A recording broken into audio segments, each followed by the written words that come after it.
నా మాటినరా. ఆ మనీతో పెట్టుకొని తప్పు చేస్తున్నావురా. లేదురా, ఎట్టి పరిస్థితిలో ఈ సెటిల్మెంట్ ఆగకూడదు. వాళ్ళతో పెట్టుకుంటే చచ్చిపోతావురా, చంపేస్తావురా.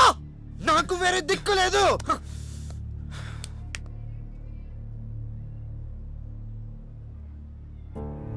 ఎవరెవరి కోసం సెటిల్మెంట్ చేశా, నన్ను ఎలాగో బతకనివ్వరు. కానీ నేను ఎప్పుడు చచ్చిపోతానో నాకే తెలియని పరిస్థితి. నాకేమైనా అయితే పూర్ణ దిక్కులిందైపోతుంది. నేను తనకేం కాని రోజే తన ప్రాణాలకి తెగించి నన్ను కాపాడిందిరా. నా ప్రాణాలు పోయేలోపే తనకేదో ఒకటి చేయాలి.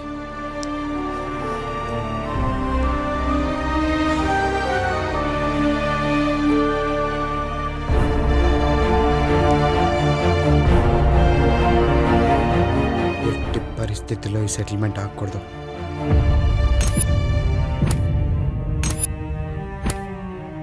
వాడు మనకి 2 రోజులు టైం ఇచ్చాడు, మనం వాడికి ఒక్కరోజే టైం ఇస్తున్నాం.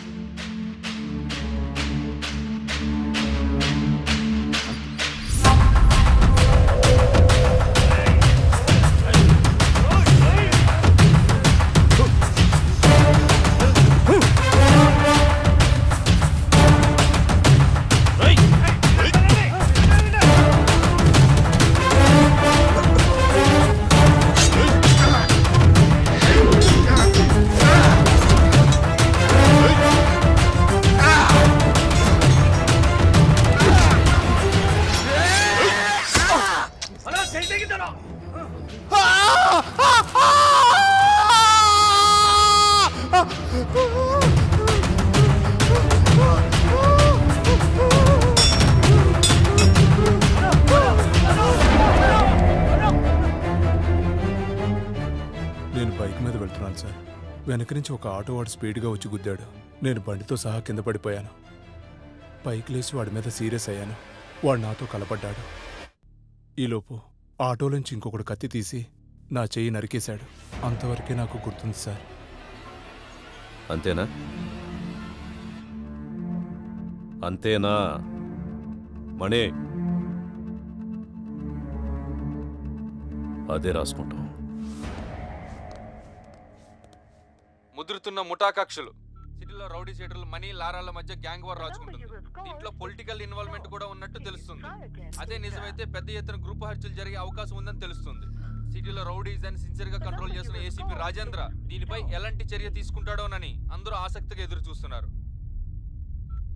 అరెస్ట్ చేసి జైల్లో పెట్టిన ఈ గొడవలు ఆగేటట్లేవు సార్. ఎగ్జాక్ట్లీ.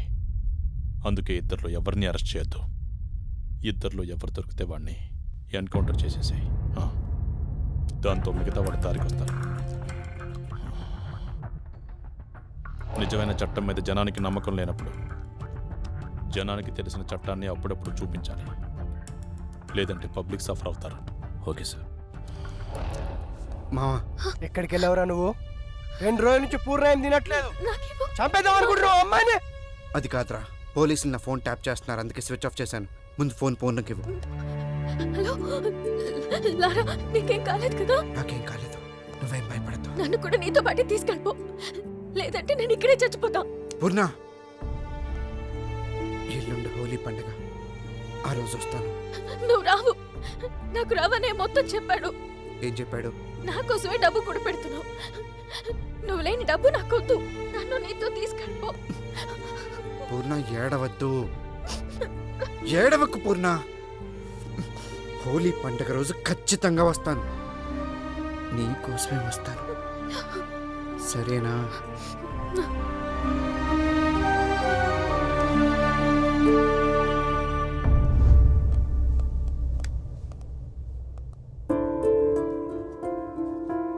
చెప్పులారా.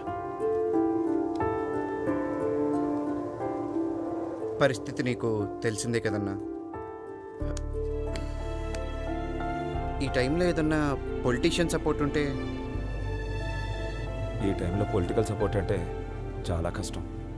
అయినా లారా, ఏ పొలిటీషియన్ అయినా నిన్ను కేసు నుంచి తప్పించగలడు కానీ నీ చావు నుంచి తప్పించలేడు.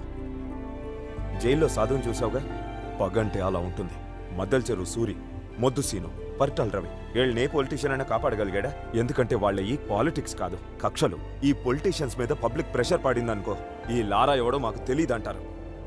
అసలు రౌడీ అంటేనే నలుగురిని భయపెడుతూ బతకడం, నలుగురికి భయపడుతూ చావడం. ఇలా అంటున్నానని ఏమనుకోదు తమ్ముడు. నువ్వు సైరన్ని కొట్టిన రోజే నీకు ఈ పరిస్థితి వస్తుందని నాకు తెలుసు. అప్పుడు చెప్పినా వినలేని పరిస్థితి నీది, ఇప్పుడేం చేయలేని పరిస్థితి నాది. నీకేగా తమ్ముడు, మళ్ళంటోళ్ళు ఎవరికైనా ఇదే పరిస్థితి వస్తుంది. ఇది తప్పు అని చెప్పడానికే ఇలాంటి విగ్రహాలు కడతారు. అయినా మనం మారం. మని కూడా నీలాగే ఎవ్వడికి భయపడ్డావు. పోలీసులంటే అస్సలు భయం లేదు.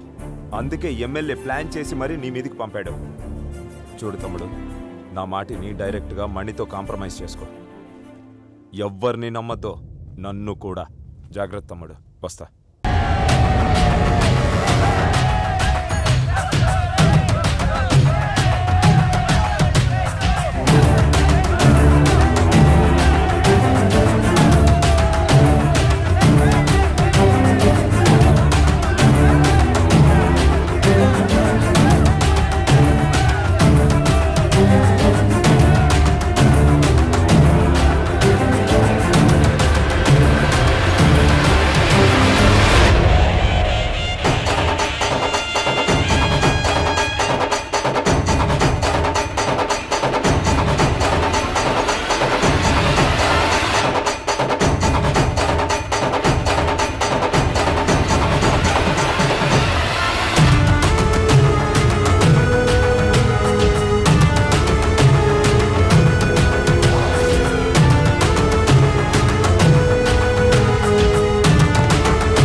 లారా నన్ను సపోర్ట్ అడిగిన మాట వాస్తవమే సార్. మణి కూడా నన్ను సపోర్ట్ అడిగాడు, కానీ నేను ఎవరికి సపోర్ట్ చేయలేదు. ఈ యాక్టివిటీస్ అన్నిటికీ దూరంగా ఉంటున్నాను. ఆ విషయం తమరికి కూడా తెలుసు. సార్, లారాని నేను హెల్ప్ అడిగిన మాట వాస్తవమే సార్, కానీ లారాకి నాకు మధ్య ఇలాంటి యాక్టివిటీస్ లేవు సార్. లారా గురించి ఏ చిన్న ఇన్ఫర్మేషన్ ఉన్నా వచ్చి నాకు చెప్పాలి.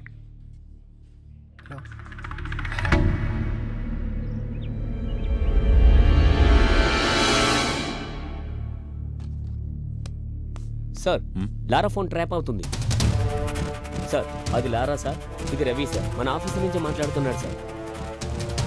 సార్ సార్ లారా ఫోన్ చేశాడు సార్, మీతో మాట్లాడుతాను సార్, ఒకసారి మాట్లాడండి సార్. హలో, తప్పు చేశాను సార్. నాకెందుకు చెప్తున్నావు? హలో హలో మిమ్మల్ని సహాయం అడిగే అర్హత నాకు లేదు. కానీ ఈ టైంలో మీరే నాకు సహాయం చేయగలరనిపించింది. అందుకే మీకు ఫోన్ చేశాను. నేనేం చేస్తాను? నేనేం చెయ్యలేననే కదా నువ్వు కత్తి పట్టుకొని తిరుగుతున్నావు. కత్తులు లేని సమాజాన్ని మీరే కదా సార్ నిర్మించాలి. అలాంటి కత్తులు మా కంఠం మీదకి వస్తున్నప్పుడు మాకు మీరు గుర్తు రావాల్సింది పోయి మా ప్రాణాలు గుర్తొస్తున్నాయి సార్. పోలీసులు అంటే భయం లేని వాళ్ళు నాకంటే ముందు చాలామందే ఉన్నారు సార్. వాళ్ళలాగే నా టైం బాగోలేక మీలాంటి సిన్సియర్ ఆఫీసర్ కరెక్ట్ టైంకి నాకు కనపడక నేను కూడా వాళ్ళలో కలిసిపోవాల్సి వచ్చింది. అది మీకు కూడా తెలుసు సార్. అందుకే నన్ను ఎన్కౌంటర్ చేయకుండా వదిలేశారు. బాత్రూంలో ఉన్నా అని తెలుసు కూడా మీకు తెలుసు సార్. మీలాగే ప్రతి పోలీస్ ఆఫీసర్ ఉండుంటే ఈరోజు నేను ఇలా అయ్యేవాడిని కాదు సార్. చిన్నప్పుడు మా నాన్న నన్ను భయపెట్టేవాడు సార్. అందుకే రోజు స్కూల్కి వెళ్ళేవాడిని. మా టీచర్స్ నన్ను భయపెట్టారు సార్. అందుకే బాగా చదువుకున్నాను, స్టేట్ ర్యాంక్ కొట్టాను. కానీ మీ పోలీసులే సార్ భయపెట్టలేకపోయారు. ఇప్పుడు నాకు పుట్టబోయే బిడ్డ మళ్ళీ నాకు భయం అంటే ఏంటో గుర్తు చేసింది సార్.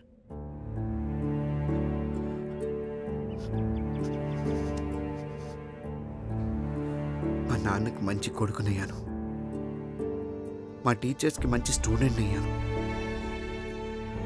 నా భార్యకు మంచి భర్తనయ్యాను. కానీ మీ పోలీసుల వల్ల ఈ సమాజానికి ఒక మంచి మనిషిని కాలేకపోయాను సార్.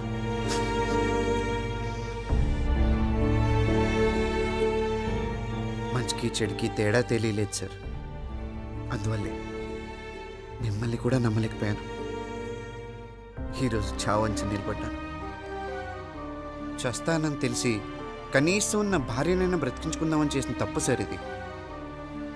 ఇదంతా మీకే చెప్పుకోవాలనిపించింది. అందుకే మీకు ఫోన్ చేశాను. మిమ్మల్ని సహాయం అడిగే అర్హత నాకు లేదు, కానీ నాకు వేరే దారి కూడా లేదు. ఈ ఒక్కసారికి సహాయం చేయండి సార్. భార్య పిల్లల్ని బ్రతికించుకుంటాను. సరే, రేపు స్టేషన్కి వచ్చి లొంగిపో. థ్యాంక్స్ సార్, వస్తాను సార్.